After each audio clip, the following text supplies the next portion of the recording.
Nous allons fabriquer une horloge. Attention, c'est une horloge spéciale. Nous allons utiliser deux techniques. La première, nous allons plier des planches pour que l'horloge soit en courbe. Deuxième technique, nous allons utiliser du plaquage et incruster des chiffres. Restez regardez surtout. Notre première technique, courber le bois, nous l'avons déjà illustrée dans l'épisode précédent. Et dans ce nouvel épisode, nous nous concentrons sur le plaquage. Le docteur Matos a prévu 3 types de plaquage. Ici, de l'érable. Un bois au ton clair avec un grain très fin. De couleur légèrement rosée, avec de belles nervures, l'épaisseur est de 0,8 mm. Un deuxième type, c'est le frêne. Le grain est un peu plus grossier et la couleur est un peu plus jaunâtre, si on compare les deux. Le troisième type est le wenge. Sa belle couleur sombre attire immédiatement le regard. Le grain est assez grossier, mais les lignes sont très régulières. Ici aussi, on a une épaisseur de 0,8 mm. Pour le cadran, nous prenons le wenge. Nous allons avoir besoin de 2 feuilles. Il y a toujours une différence de couleur naturelle entre les différentes feuilles, alors sélectionnez bien 2 feuilles de couleur similaire. Le docteur Matos s'adapte. 2 feuilles suffisent, mais il faudra les couper en 2 dans le sens de la largeur.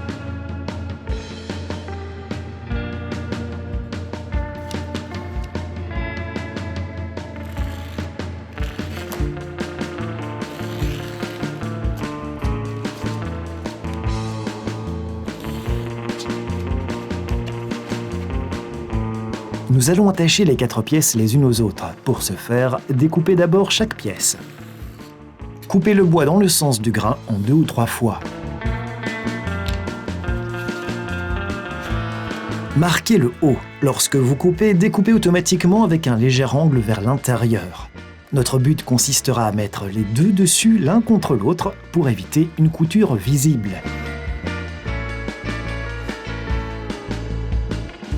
Collez ensemble les morceaux de plaquage avec un ruban de masquage.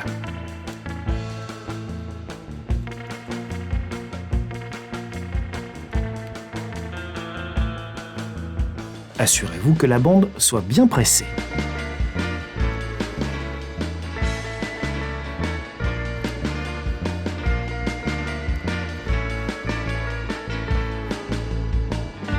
Nous collons le frêne au dos de l'horloge. Il peut sembler inutile de couvrir l'arrière, mais c'est nécessaire.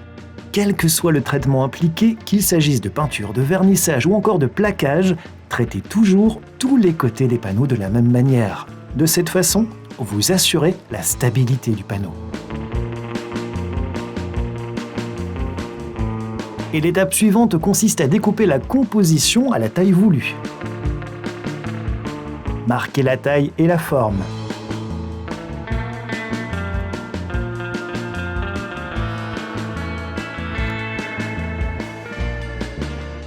Attention, ne découpez pas encore le plaquage à la taille exacte, mais assurez-vous que ça dépasse légèrement. Ce ne sera qu'après le collage que l'on achève.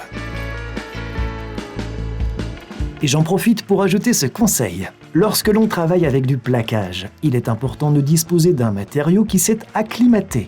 Veillez donc à laisser votre support ainsi que votre plaquage dans votre atelier ou votre espace de travail pendant quelques jours avant de les manipuler. Ce qui évitera que le plaquage ou le panneau ne se dilate ou ne se contracte de trop une fois les pièces collées, au risque de rendre les coutures visibles. Nous allons créer les chiffres sur notre dernier plaquage, l'érable. Le docteur Matos a imprimé les numéros qu'il colle comme référence sur le plaquage. Travaillez avec un couteau bien aiguisé. Découpez patiemment la forme souhaitée.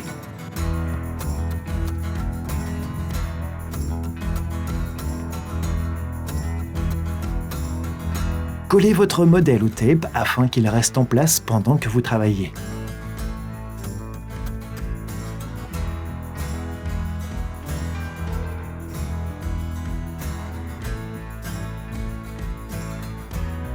Vous détachez le chiffre et afin de rendre le poinçon de la lettre parfaitement rond, le docteur Matos fait appel à un outil supplémentaire, la perceuse. Il colle le 6 sur un morceau de bois et perce le poinçon proprement.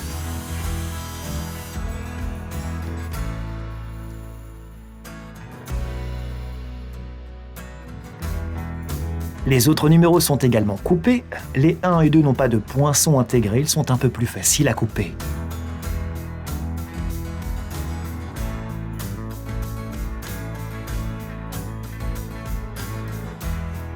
Indiquez la position des chiffres sur le cadran et positionnez-les.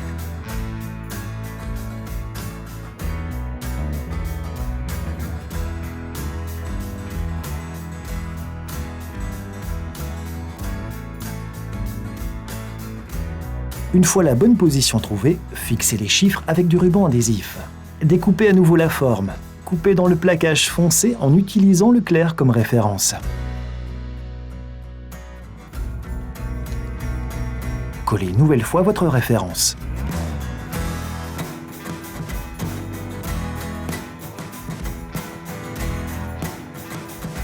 Et coupez soigneusement.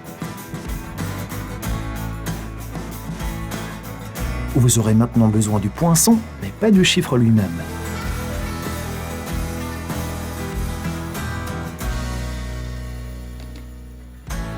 Pressez l'incrustation en place. Appuyez fermement pour que 2 morceaux de plaquage s'emboîtent. Évitez des outils tranchants, mais plutôt le manche de votre couteau.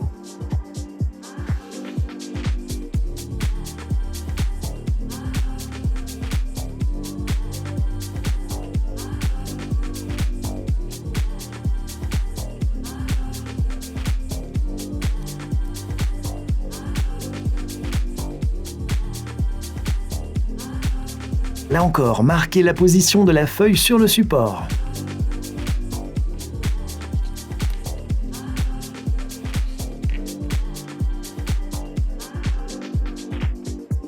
Un morceau de ruban adhésif maintiendra sa position. Collez l'arrière du plaquage. Le Dr Matos opte pour une colle de contact, plus facile pour ceux qui essaient une première fois. Vous pouvez également travailler avec de la colle à bois blanche ou, comme certains restaurateurs en bois, avec de la colle d'os chaude. Des techniques un peu moins accessibles. En tous les cas, répartissez la colle uniformément. Une colle de contact est appliquée sur les 2 parties assemblées. Donc, vous recouvrez aussi le support de colle. Évitez d'accumuler trop de colle, ce qui finirait par provoquer des cloques.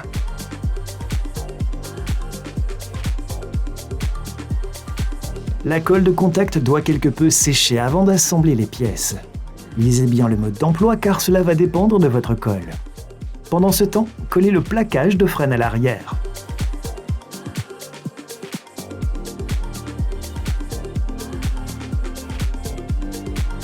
Lorsque la colle est plus sèche et encore collante, on peut assembler les pièces. Placez soigneusement la feuille sur la planche. Appuyez pour assurer le contact. Prévoyez le côté arrondi d'une cale à poncer. Travaillez plutôt du milieu vers les extrémités, mais pour une petite pièce comme ici, vous pouvez opérer d'un côté vers l'autre.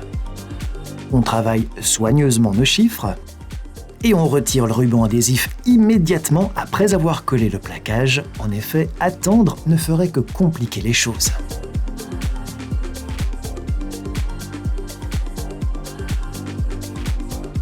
Et on s'attaque aussi à l'arrière, avec la même technique. Commencez d'un côté jusque l'autre côté, tout en appuyant.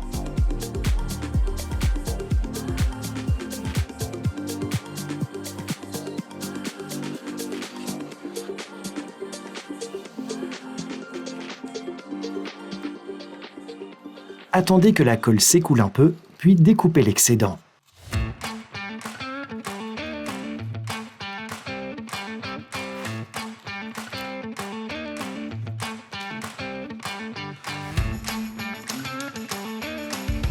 Le Dr Matos préfère finir les derniers détails sur une ponceuse stationnaire.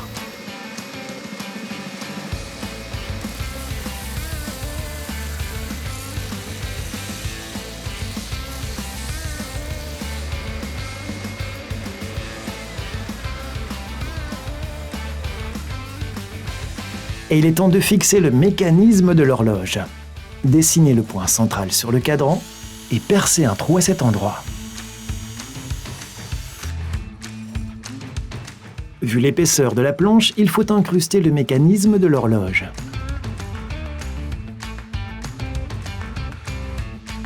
Réglez la profondeur d'une petite scie circulaire, environ la moitié de l'épaisseur de la planche.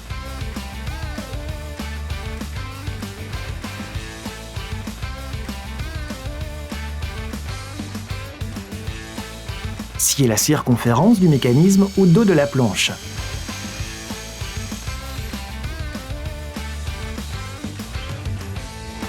Prévoyez aussi une série de coupes parallèles.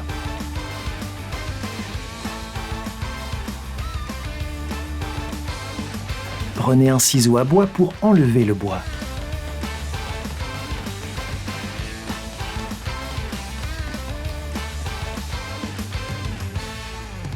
Continuez jusqu'à ce que le mécanisme s'adapte et dépasse suffisamment à l'avant de l'horloge.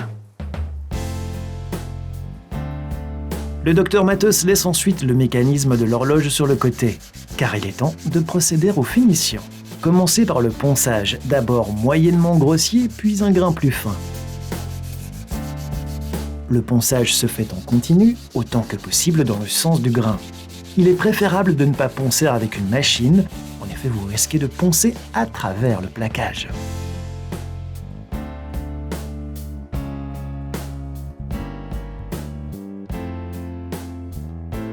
Et ensuite, faites en sorte que votre pièce soit exempte de poussière. Mais alors, quelle finition serait la meilleure? Eh bien, il suffit de tester. On traite une partie avec un vernis brillant, une deuxième partie avec un vernis satiné, et sur une troisième partie, nous testons un vernis mat. Le choix sera esthétique, en effet chaque type de vernis vous assure une couche solide de protection sur le plaquage. Et après le séchage, observez les résultats et comparez avec le plaquage non traité. Notez que le niveau de brillance entraîne également une différence de couleur. Et c'est le vernis satiné qui nous semble le plus beau, on le choisit donc. Il s'agit d'un vernis que vous appliquez avec un rouleau à laque, veillez à bien le répartir uniformément et à bien couvrir les bords et le dos. Avec quelques pointes de colle, le mécanisme se fixe à sa place.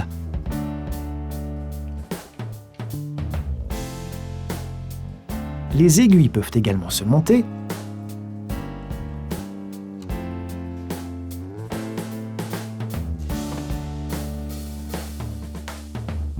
Et enfin, la pile. Et tic-tac, notre horloge commence à tourner. Ah, et pour l'accrocher, eh bien le docteur Matos prévoit un œil de vis, placez-le bien au centre et votre horloge sera suspendue de manière bien verticale.